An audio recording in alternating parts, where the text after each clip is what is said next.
अच्छा जी, जो सबसे अहम फैक्टर होता है किसी भी टूर का वो होता है आइटिनरी बनाना। और itinerary banana is a very big task. और इससे भी बड़ा टास्क ये होता है कि अपनी बनाई हुई आइटिनरी पर अमल करना।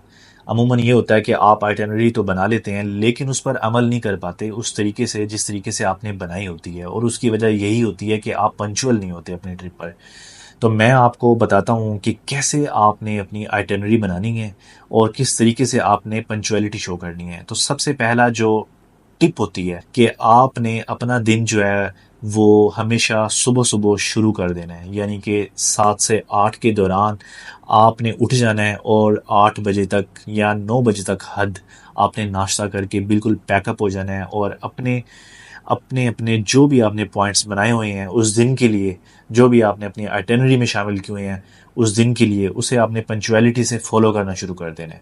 ठीक है, तो ये नंबर 2 टिप जो है आइटिनरी बनाने की, वो ये है कि आप अपनी आइटिनरी में वो चीज़ें शामिल करें जो चीज़ें आप इजीली एक्सेस कर सकते हैं, जिन चीज़ों को एक्सप्लोर करने का आपके अंदर पैशन है या जज्बा है।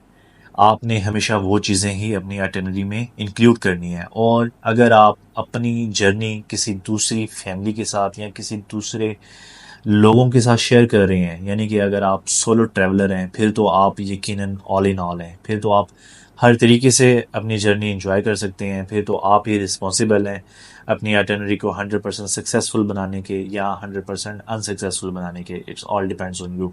बट अगर आप सोलो ट्रैवलर नहीं हैं, फिर आपने आपके साथ जो भी आपको कंपनी दे रहा है आपकी जर्नी में, आपने उनके माइंड सेट को भी रीड करना है। आपने ये जानने की कोशिश करनी है, उनसे निगोशिएशन करना है कि इस इलाके में जाते हुए हमें ये मुश्किलात हो सकती हैं, हमें वहाँ पर टॉयलेट की एक्सेसिबिलिटी कम हो सकती है, हमें वहाँ पर खुश्की के जो असरात होते हैं उनको झेलना पड़ सकता है। तो ये मुख्तलिफ़ किस्म की हर इलाके की एक अपनी मुश्किलात होती हैं। तो आपने पहले इन पे गौर व फिक्र करना है, पहले आपने सर्च करनी है, फिर आपने अपने कंपनी जो भी आपके साथ जो भी आपको कंपनी दे रहा है उसके साथ शेयर करना है। फिर आपने ऐसे मकामात को, ऐसी चीज़ों को, जो कि ऐसी अट्रैक्शंस को अपनी आइटिनरी में इंक्लूड करना है जिन पर आप दोनों पार्टीज़ एग्रीड हों, ताकि बाद में आप अपनी आइटिनरी को एक अच्छी तरीके से फुलफ़िल कर सकें। अच्छा जी, अब बारी आ गई है उस सेक्शन की जिसका मुझे बेताबी से इंतज़ार है कि मैं आप लोगों को प्रेज़ेंट कर सकूं। तो जी, अब मैं आपको बताऊंगा कि मेरी इस हुंजा सीरीज़ में मैं आपको किन किन इलाकों के दर्शन कराऊंगा और कौन कौन से वीलॉग्स मैंने आपके लिए बनाकर रखे हुए हैं। ठीक है, तो नंबर 1 बारी आती है मेरे वीलॉग नंबर 1 की। तो ये रहा जी मेरा वीलॉग नंबर 1। आजा भाई।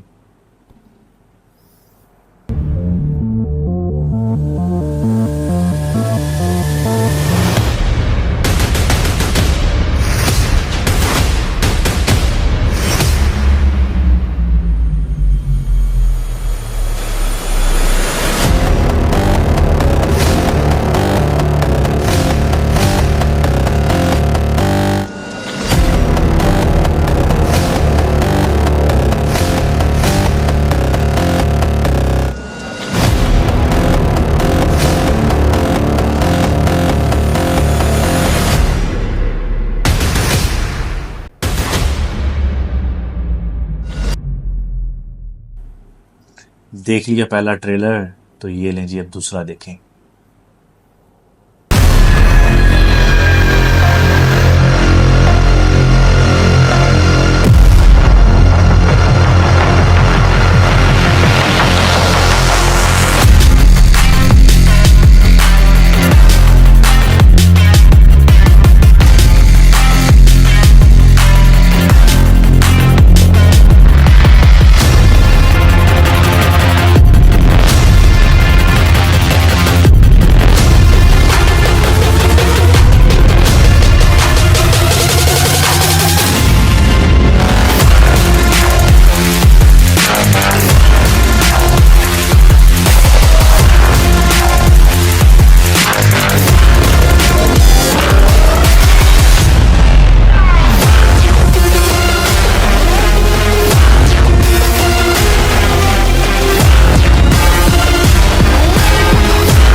ये रहा तीसरा।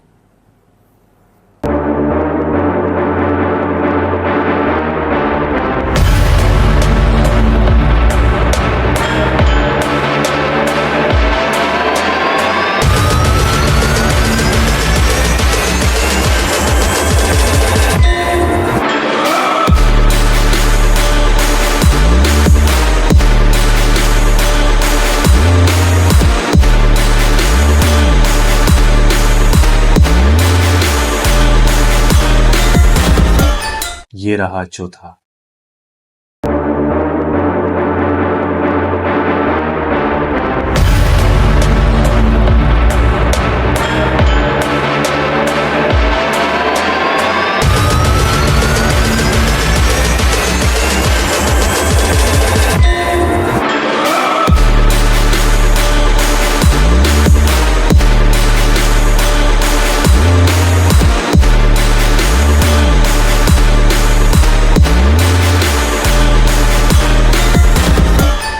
ये रहा पांचवा।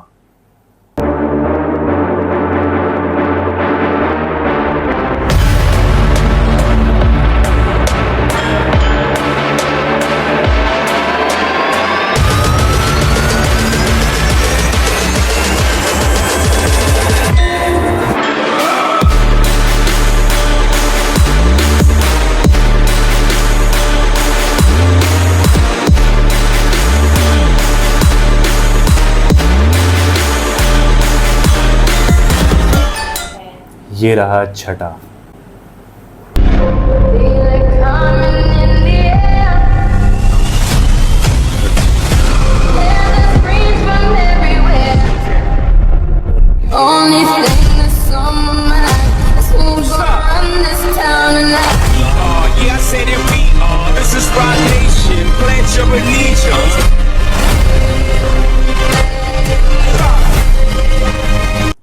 ये है सातवां।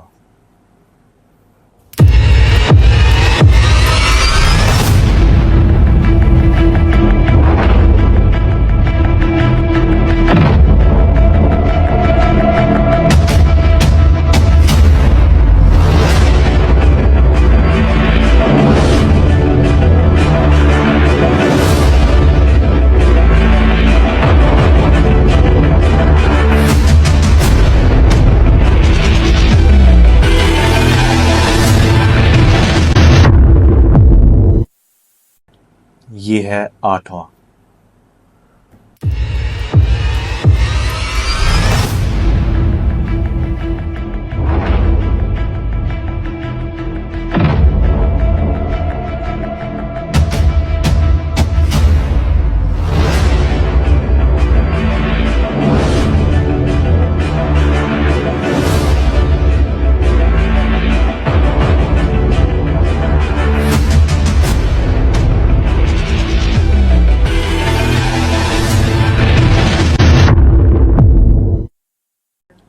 कहीं आप थक तो नहीं गए? चलें एक और देख लें। ये है नौवां।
ये है 10वां।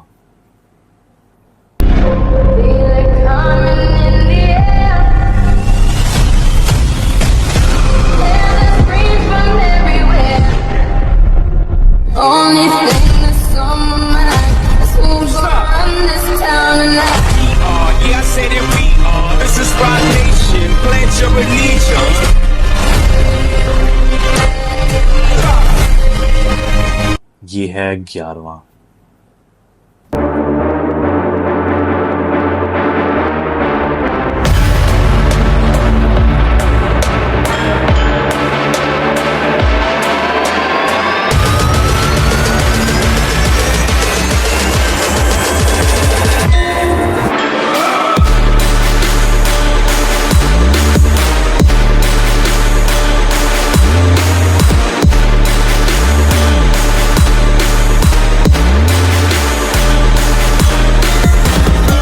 और ये है यकीनन 12वां।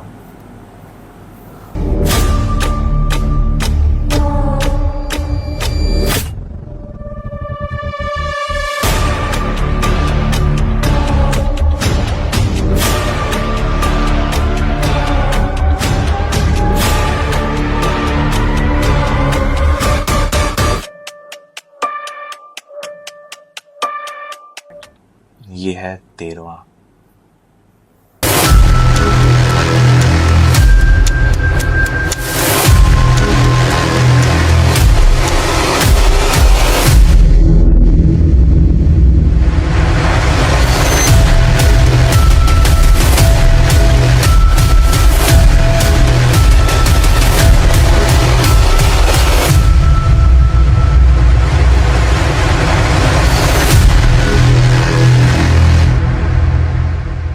तो जी उम्मीद है आप लोगों को मेरे ये ट्रेलर्स जो हैं, जो मेरी छोटी सी एफर्ट है आप लोगों के लिए, ये ज़रूर पसंद आई होगी। और अगर इसमें आपको कोई चीज़ कमी बेशी लगती है तो आप ज़रूर मुझे कमेंट्स में बताएं। खैर अब बढ़ते हैं इस एपिसोड के लास्ट सेक्शन पर, जो कि है स्पेशल मोमेंट्स। स्पेशल मोमेंट्स आपको पता है हर ट्रिप में कुछ ऐसे मोमेंट्स होते हैं, कुछ ऐसे मैजिकल मोमेंट्स होते हैं जो कि हमेशा के लिए आपकी मेमोरी में फॉर एवर वो ज़िंदा रहते हैं। तो मेरे भी हैं कुछ ऐसे मोमेंट्स जो कि मैं आपसे ज़रूर शेयर करना चाहूँगा। तो नंबर 1 पर है ड्यूकर वैली। ड्यूकर वैली का जो मैंने इंतखाब किया था वो किया ही इस वजह से था कि वहाँ पर जाकर मैं सनराइज़ व्यू को एंजॉय कर सकूं। और उसकी वजह ये थी कि सनराइज़ जब राकापोशी पर हो रहा हो तो वो मेरे ख्याल से वंस अ मिलियन आपके पास एक मौका आता है कि आप अपनी ज़िंदगी में वो नज़ारा कर सकें। तो मैंने हुंज़ा जाकर ये नज़ारा ज़रूर करना था, जो कि मैंने किया अल्हम्दुलिल्लाह। तो खैर वो आपको ट्रेलर में भी थोड़ा सा शो हुआ होगा, लेकिन मेरे डिटेल्ड व्लॉग में इंशाल्लाह मैं आपको एक अच्छे तरीके से बताने की कोशिश करूंगा कि कैसे मैंने राकापोशी और पीछे लेडी फिंगर का व्यू एंजॉय किया इस सनराइज़ के व्यू के साथ। तो उसके बाद बारी आती है हॉपर वैली की। हॉपर वैली भी बहुत खूबसूरत जगह है जो कि नगर में है। हॉपर वैली आपको हुंज़ा से तकरीबन 1 घंटा लगता है, एक से सवा घंटा आपको लगता है, depends on your driving speed, लगता है आपको हॉपर वैली पहुंचने पे। हॉपर वैली का जो ज़ीरो पॉइंट है वहाँ से आपको तकरीबन 5 मिनट की ट्रैकिंग है कि आप हॉपर वैली के जो ग्लेशियर पॉइंट है वहाँ पर आप पहुँच जाते हैं और वहाँ से आप हॉपर ग्लेशियर का नज़ारा करते हैं। और वहाँ पर ये क्यों मेरे लिए मैजिकल था, ये मेरे लिए क्यों स्पेशल मोमेंट था, उसकी वजह ये थी कि हॉपर वैली पर नगर में आपको गर्मी ही मिलती है हुंज़ा जैसी। तो मुझे भी वहाँ पर हुंज़ा जैसी गर्मी ही मिली, लेकिन जिस चीज़ ने मुझे हैरत ज़दा कर दिया वो था वहाँ पर ग्लेशियर्स। वहाँ पर नीचे ग्लेशियर्स हैं बिल्कुल आपकी आंखों के सामने, और ऊपर तपती गर्मी है, सूरज ऐसे गुस्से से फंकार रहा है, लेकिन ग्लेशियर्स जो हैं वो पिघल नहीं रहे। तो ये भी एक मामला है, ग्लेशियर्स काले हुए हुए हैं और वो पिघल नहीं रहे। लेकिन इस वजह से, इस हैबतनाक मंज़र की वजह से, जो कि पहाड़ों के दरमियान ये एक हैबतनाक मंज़र है, चारों तरफ पहाड़ हैं और नीचे ग्लेशियर ग्लेशियर जमा पड़ा है, काले रंग का ग्लेशियर है। तो ये भी एक बड़ी खूबसूरत जगह लगी है मुझे और मेरे लिए हमेशा ये मेमोरेबल रहेगी। उसके बाद नंबर 3 स्पेशल मोमेंट मेरे लिए था खुजरा पास जाना। सोस्ट बेसिकली वो आखिरी पॉइंट है जिससे आप आगे खुजरा पास का एक्चुअल सफ़र शुरू करते हैं, जहाँ पर रास्ते में आपको 3 आर्मी की चेक पोस्ट भी मिलती हैं। तो खैर जैसे से आप खुजरा पास की तरफ बढ़ेंगे सोच से, आपको लगेगा आपका altitude level inch by inch बढ़ता जा रहा है और आपको बेहतरीन संगलाफ पहाड़ों के नज़ारे भी मिलेंगे। तो मेरी रिकमेंडेशन है वहाँ पर आप रास्ते में रुकिएगा और अच्छी अच्छी फ़ोटोग्राफी भी करिएगा, आपको बहुत मज़ा आएगा और हमेशा के लिए आपके लिए यादगार रहेगी। तो खैर जब हम खुजरा पास पहुँचे, खुजरा पास पहुँच कर वहाँ पर आपको लगेगा कि आपका ऑक्सीजन लेवल कम हो गया, और इसकी गवाही आप खुद देंगे जब आप वापस गाड़ी में बैठेंगे और वापस आप सोर्स की तरफ जाएंगे। आपके सर में दर्द शुरू होगा और आपको ये चीज़ बिल्कुल महसूस हो जाएगी और आया हो जाएगी कि आपका ऑक्सीजन लेवल वहाँ पर कम हो गया था। तो जिस चीज़ ने वहाँ पर मुझे हैरत ज़दा कर दिया वो थी वहाँ की खूबसूरती, और दुनिया का हाईएस्ट बॉर्डर होने की वजह से वहाँ पर एक अजीब अजीब ही किस्म की खूबसूरती थी। सारे पहाड़ जो कि संगलाफ पहाड़ हैं, और कुछ वहाँ पर आपको बर्फ़ से ढके हुए पहाड़ भी नज़र आते हैं। वो बिल्कुल वो सारे पहाड़ आपको आपके आई लेवल पर नज़र आते हैं। तो आपको ऐसा लगता है कि पहाड़ आपको और आप पहाड़ को जफियाँ डाल रहे हैं। तो ये मेरे लिए जी बड़ा स्पेशल मोमेंट था। तो जी इसके साथ ही मैं अपनी ये एपिसोड रैप अप करता हूँ, और ये उम्मीद करता हूँ कि आपको मेरी इस एपिसोड से काफ़ी इन्फॉर्मेशन मिली होगी मेरी हुंज़ा ट्रिप के बारे में। और मैं आपसे उम्मीद करता हूँ कि आप लोग मेरी हुंज़ा सीरीज़ की जो आने वाली एपिसोड्स हैं उससे बिल्कुल जुड़े रहिएगा, और मेरे चैनल को सब्सक्राइब करना बिल्कुल ना भूलिएगा, और बेल आइकन भी दबा दीजिएगा ताकि जब जब मेरी एपिसोड्स आएँ हुंज़ा सीरीज़ की आप लोग उससे बाखबर रहें। तो मिलते हैं नेक्स्ट एडवेंचरिंग वीलॉग के साथ, तब तक के लिए अल्लाह हाफिज़।